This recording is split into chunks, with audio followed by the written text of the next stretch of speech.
Ads లేకుండా latest episodes చూడండి. తను అనాథ కాదు, నా భార్య. నిలవడానికి నీడలేదా? ఏ భూపతే, ఈ ఇల్లే తనదిరా. 100 కోట్ల ఆస్తిపరురాలురా నా భార్య. ఇదంతా తనదే. తననంత హీనంగా మాట్లాడతారా? రక్తం మరిగిపోతుంది, కోసుకుంటూ పోతా. ఆహా, తనదే అంటే సరిపోతుందా? తన పేరు మీద లేదు కదయ్యా. అంత ప్రేమ ఉంటే ఆ డబ్బు ఏదో నువ్వే ఇవ్వయ్యా. ఇస్తా. ఎందుకివ్వను? తన పేరు మీదే రాస్తా. శృతి, నీకు నేనున్నాను. ఇదంతా నీదే శృతి. నువ్వు బాధపడకు, వీళ్ళ మొహాన కొడదాం.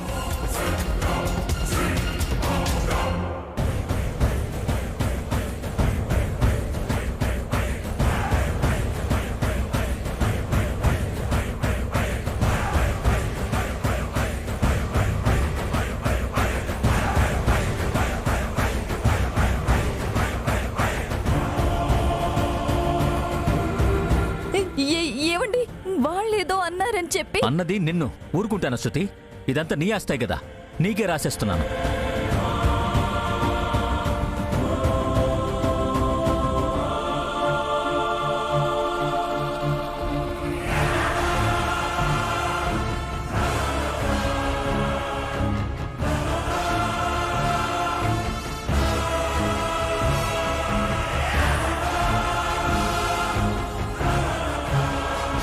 ఇదిగో శృతి, నీ 100 కోట్ల ఆస్తులు నీ పేరు మీదే రాసేశా.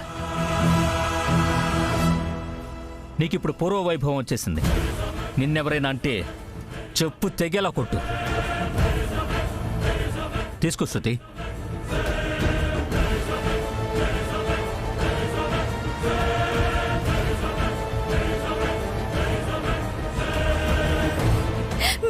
మిమ్మల్ని చూస్తుంటే. శృతి, ముందు వాళ్ళ మొహాన కొట్టు. ఇవ్వండి శృతమ్మా.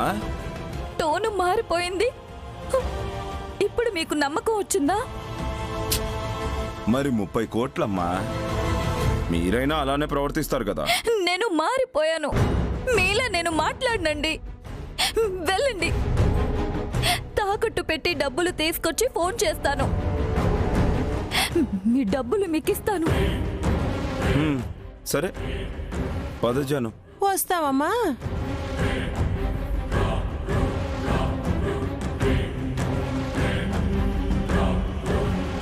నన్ను అవమానిస్తుంటేనే తట్టుకోలేకే కదండి రాశారు. నేనంటే మీకెంత ప్రేమండి.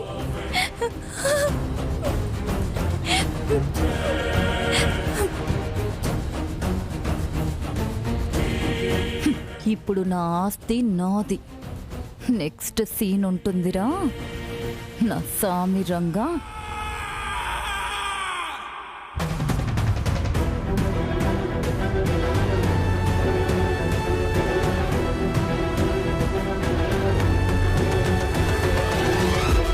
ఆగండి ఆగండి, ఎక్కడికి వెళ్తున్నారు? ఇంకా ఊర్లో ఉంటే మా ప్రాణాలు దక్కవని వెళ్ళిపోతున్నాను దుర్గా. అదేంటన్నా, కలెక్టర్ గారు వచ్చి మనకు ధైర్యం చెప్పాక కూడా వెళ్ళిపోతానంటే ఎలా? కలెక్టర్ గారు చూసుకుంటారు. ఎవరు ఎక్కడికి వెళ్ళకండి. ఏంటి చూసుకునేది? వెళ్లకుండా ఇక్కడే ఉండి మా అందరి ప్రాణాలు పోగొట్టుకోమంటావా? రాత్రి చూశాం కదా, వాళ్ల మనిషి మీదే దెయ్యాలు దాడి చేశాయి. ఏం కాపాడారు? ఇక మమ్మల్ని ఏం కాపాడతారు?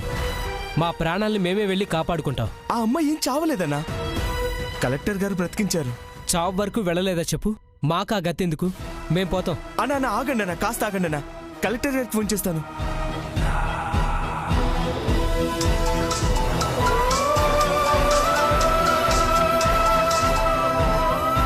దుర్గా, వదినా, అందరూ ఊరు కాల్ చేసి వెళ్ళిపోతున్నారు. ఎంత చెప్పినా వినడం లేదు. మీరేనే చెప్పండి వదినా. వినండి అన్నా. అందరూ వినండి. రాత్రి జరిగిన సంఘటనకి మీరెవ్వరూ భయపడొద్దు. ఊరు విడిచి వెళ్ళొద్దు. ఇక్కడే ఉండి చచ్చిపోమంటారా అండి? మీకు మాటిచ్చాను, ఒక్క ప్రాణం కూడా పోదు. మమ్మల్ని నమ్మండి. మాకు నమ్మకం లేదండి. మా మానాన్న మమ్మల్ని వెళ్ళనివ్వండి. దయచేసి ఒక్కరోజు ఆగండి. నేను మా వారు వస్తున్నాం. శాశ్వతంగా మీకు ఈ సమస్య లేకుండా మేము పరిష్కరిస్తాం. ఈ ఒక్క రోజు అవకాశం ఇవ్వండి. ఒకే రోజు కదా అడుగుతున్నారు. కలెక్టర్ గారికి ఏమాత్రం గౌరవం ఇవ్వకపోతే ఇంకెందుకు మనం? ఇందులో వాళ్ళకు వచ్చే లాభం ఏముంది? మన కోసమే కదా. ఈ ఒక్క రోజే ఆగండి.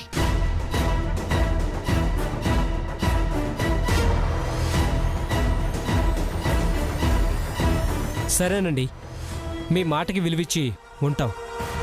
థ్యాంక్స్ అండి. మేము సాయంత్రమే బయలుదేరి వస్తాం. వదిలి చెప్పారు కదా వచ్చేస్తారు.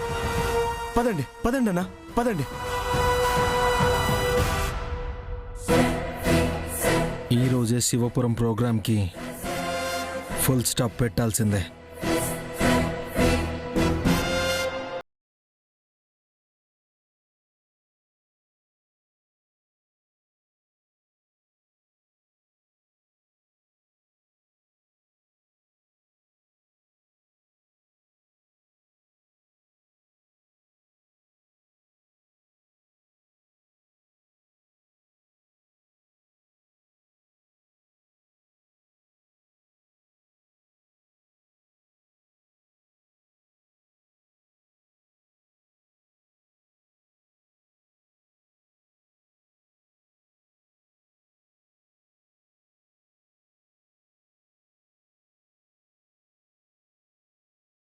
చనిపోయినట్టు డ్రామా ఆడి నన్ను మోసం చేసి నా ఆస్తి రాయించుకొని నా డబ్బుతో నువ్వే ఎంజాయ్ చేస్తూ నన్ను ఎన్ని ఇబ్బందులు పెట్టావు. నా శత్రువులతో చేతులు కలిపి నాకు చుక్కలు చూపించి నన్ను నువ్వు రోడ్డుకి ఈడుస్తావా? ఇప్పుడు నీ గతి అదే.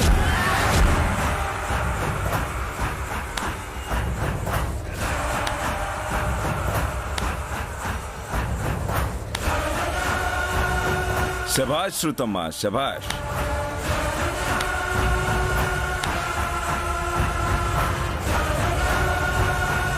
చేసుకున్నోడికి చేసుకున్నంత మహాదేవాని బాగా బుద్ధి చెప్పావు. నీ నటనా కౌశల్యంతో నువ్వు అనుకున్నది సాధించావు. మమ్మల్ని అందులో భాగస్వాములు చేశావు. పరమానందంగా ఉందమ్మాయి మీ అమ్మతోడు. అంటే ఇదంతా నాటకమా? ఏమయ్యా? అవును రామారావు, భలేగా కనిపెట్టేశావే. But too late. మా ప్లాన్లో మొదట బకరాయింది నువ్వే రామారావు. దానికి ప్రూఫ్ ఆస్తంతా శృతి పేరు మీద నువ్వు రాసివ్వడమే. దానికోసమే శృతి మంచిగా మారింది. సారీ మారినట్టు నటించింది. మరి ఇలాంటి వాళ్ళకి నిజంగా నేను సేవలు చేస్తానా? Damn it. ఇప్పుడు నీ బ్యాచ్ ఒక్కొక్కళ్ళ పని చెప్తాను. నన్ను ఎంత హింస పెట్టారు అంతకు 10 పెట్టి నా కసి కోపం చల్లార్చుకుంటాను. ఇక మీ అందరికీ చుక్కలే. శృతి, నువ్వు చాలా పెద్ద తప్పు చేస్తున్నావు. ఇంకొకసారి ఆలోచించుకో. ఆలోచించడానికి, వెనకడుగు వేయడానికి, మీరేదో చేస్తారని వణికిపోవడానికి నేనిప్పుడు సాధారణ శృతిని కాదు, 100 కోట్ల ఆస్తున్న మహారాణి శృతిని, కుబేర శృతిని. మీరు రామారావు ఇప్పుడు ఆఫ్టర్ ఆల్. నా నుంచి ఎలా తప్పించుకోవాలో ఆలోచించుకోవాల్సింది మీరు, నేను కాదు. శృతి, డబ్బు ఈ రోజు ఉంటుంది, రేపు పోతుంది. మనిషి మంచితనమే ఎప్పటికీ కాపాడుతుంది. అది అర్థం చేసుకో. అబ్బా, ఆపింక నీ సూక్తులు. ఇది నా ఇల్లు. ఇంకిక్కడ నీకు స్థానం లేదు, బయటికి పో. ఎంత నమ్మక ద్రోహం చేసావు. అయ్యో, మీరు మాత్రం నాకు చేయలేదా? నా ఆస్తి రాయించుకొని చేసింది ద్రోహం కాదా? నేను చేసింది నీ మంచి కోసమే. నువ్వు ఆస్తినంతా ఎక్కడ పాడు చేస్తావో అని అలా చేశాం. అంతేగాని దాని మీద ఆశతో కాదు. నువ్వు ఏదో ఒకరోజు మారి వచ్చినప్పుడు నీకే ఇద్దామనుకున్నావు. అలాగే వచ్చావనుకొని నీకు తిరిగిచ్చాను. కానీ నీ బుద్ధి నువ్వు ఎప్పటికీ మారవు. మోసమే చేశావు. భూపతి గారు, అవసరం లేని పనికి మాలిన వాగుడు ఎంతసేపు వినాలి? ఇరిటేటింగ్ గా ఉంది. వీడిని బయటికి తోసేయండి. ఓకే శృతి, గెంటి పారేస్తాను.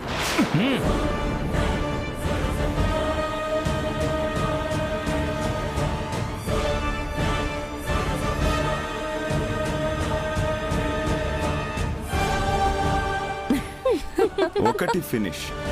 అబ్బబ్బబ్బబ్బబ్బా, ఏం ప్లాన్ వేసావు శృతమ్మా? నీ ఆస్తి నీదైపోయింది. మనకి 30 కోట్లు ఇచ్చేస్తుంది. యా, డబ్బే నాది. ఇక రోజు మనకి పండగే. ఆ,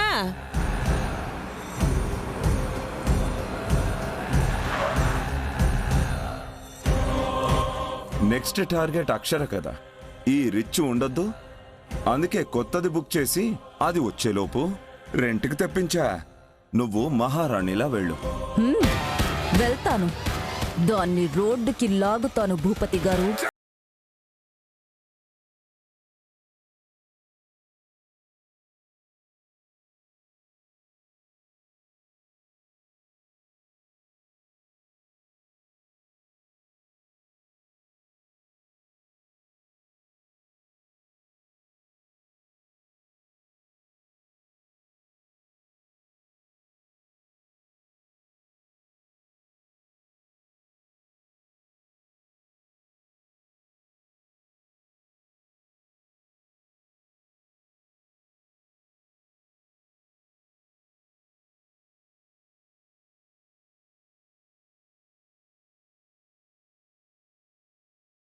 ఆ దివ్యమంగళ దృశ్యాన్ని మనము చూస్తరిద్దాం. ఆ, పద. పద పద.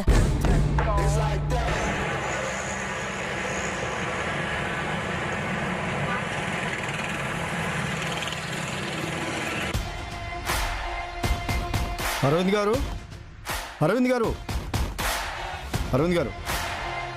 ఓనర్ గారు, రెండింట్లో ఇచ్చేసాం కదండి. రెంట్ కోసం రాలేదండి, ఇల్లు అమ్మకానికి పెట్టాం.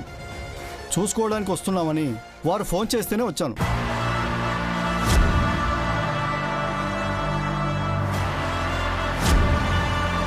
రండి, కూర్చోండి.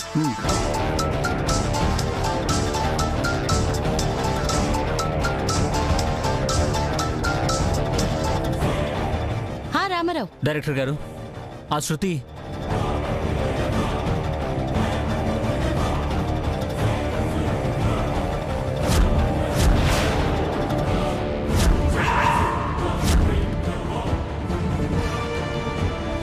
అయితే అది మారలేదన్నమాట. నటించింది డైరెక్టర్ గారు. మీ దగ్గరకు వస్తుందేమో.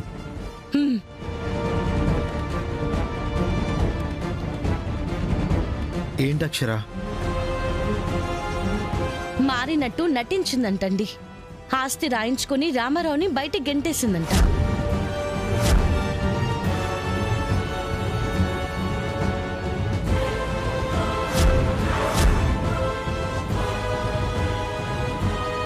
చిన్నక్క, ఎవరో వచ్చారు.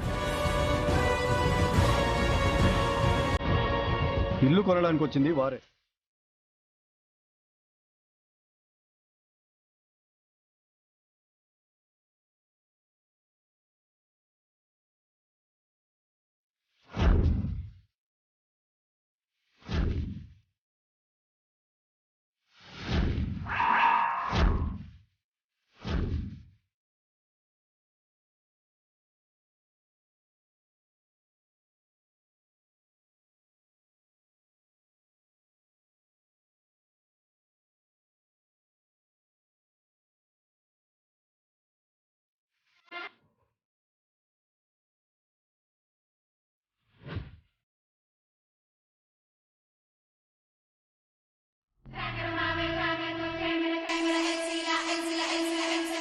నన్ను క్షమించండి అత్తయ్య.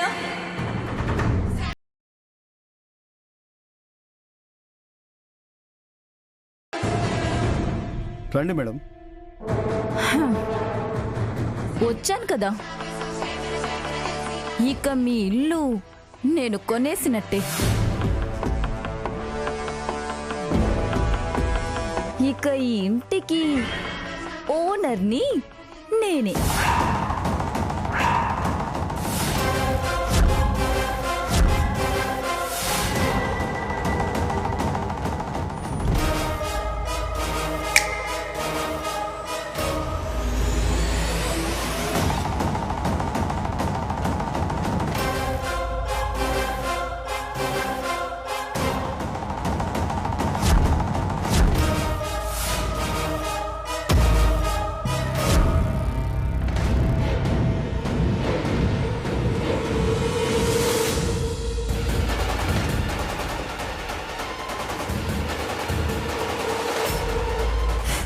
షాక్తో కూడిన కోపంతో చూస్తున్నారు అంటే ఈ పాటికి రామారావు ఉప్పందించేసే ఉంటాడు.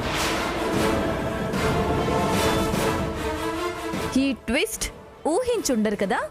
వినాశకాలే విపరీత బుద్ధి అంటే ఇదే. హా, కడుపు మండిన మాటలు నేను అస్సలు లెక్క చేయను. ఇటు విని అటు వదిలేస్తాను. బాగా ఆలోచించుకునే చేస్తున్నావా? అవును బావుగారు, బాగా ఆలోచించి పకడ్బందీగా పథకం పన్నే చేశాను. చెప్పండి, ఈ ఇంటిని ఎంత కమ్మాలనుకుంటున్నారు?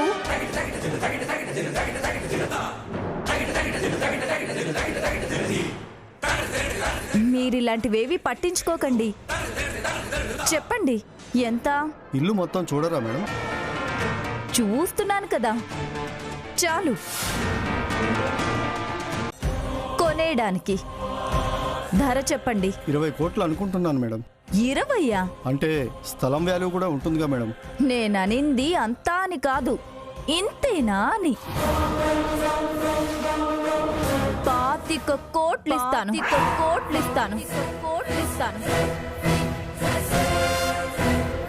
ఈ క్షణమే ఈ ఇల్లు మొత్తం నాదైపోవాలి. ఆన్ ద స్పాట్ వీళ్ళందరినీ ఇల్లు ఖాళీ చేయించి తాళం వేయండి. వెళ్ళి రిజిస్ట్రేషన్ చేయించుకుందాం. అక్కడ తాళాలు తీసుకుంటాను.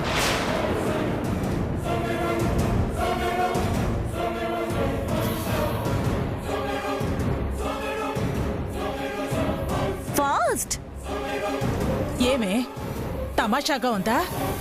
ఇప్పటికిప్పుడు ఇల్లు ఖాళీ చేయమంటే ఎలా వీలవుతుంది? ఓనర్ గారు, 5 కోట్లు ఎక్స్ట్రా ఇస్తున్నాను. ఈ బంపర్ ఆఫర్ని మీరు వదులుకుంటారా, లేక సామాన్లన్నీ బయట వేయించి నేను చెప్పింది చేస్తారా?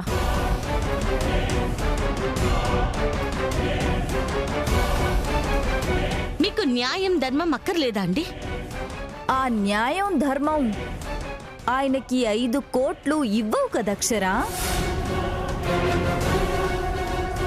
అంటే పిల్లలతో అందరూ రోడ్లు పడాలా? ఇలాంటి సెంటిమెంట్ సీన్స్ నాకు చెప్పకండి. అందులో రక్తి కట్టించిన దాన్ని మీ అందర్నీ నమ్మించడానికి ఎన్ని చేశాను. నా రక్తాన్ని ధారపోసి నమ్మించాను. పాపం చావు బతుకుల వరకు వెళ్ళింది అంటే మారింది అనుకున్నారే. That is Shruti. సో నేనిలాంటి వాటికి కరగను. ఏమండి, 25 కోట్లు సింగిల్ పేమెంట్ వద్దా? అరవింద్ గారు, అది ఓనర్ గారు ఇంకా ఏంటండి వాళ్ళని బతులాడుతున్నారు? ఇల్లు మీది పొమ్మని చెప్పకుండా ఇంకా వెళ్ళిపోయి ఉంటారు అనుకున్నాను. వెళ్ళలేదా శృతమ్మా? రే, దొంగలు చేరి ఊరు పంచుకున్నట్టు బానే తగలడ్డారు. మేము ఎవరి సొమ్మును కాజేయలేదక్కాయ్, తెలివినే పెట్టుబడిగా పెట్టి తీసుకున్నాము. ఆ అతి తెలివి తాలూకా ఫలితము అనుభవిస్తారు. మాతో పెట్టుకుంటే ఫలితం ఎలా ఉంటుందో ప్రత్యక్షంగా చూస్తూ కూడా ప్రగల్భాలు పలుకుతున్నావా అక్షర మీ అమ్మతోడు? ఛీ! ఇది ఒక గెలుపేనా? అబ్బా ఏమన్నా అనుకో, మాతో ఛాలెంజ్ చేసి గెలిచేస్తానని విర్రవీగుతున్న నీకు అదంత సులభం కాదని చెప్పడానికి ఇదొక శాంపుల్ మాత్రమే. మమ్మల్నే పాతాళానికి తొక్కి మీరు ఒక్కొక్క మెట్టు ఎక్కుతారా? ఇప్పుడు ఈ ఇల్లే ఖాళీ చేసి రోడ్డును నిలబడాలి. అది మా రేంజ్. మాకు వేరే ఇల్లు దొరకదనారా? ఆ కొంతసేపైనా రోడ్డు మీద నిలబెట్టాము అన్న సంతోషం ఉంటుంది కదా.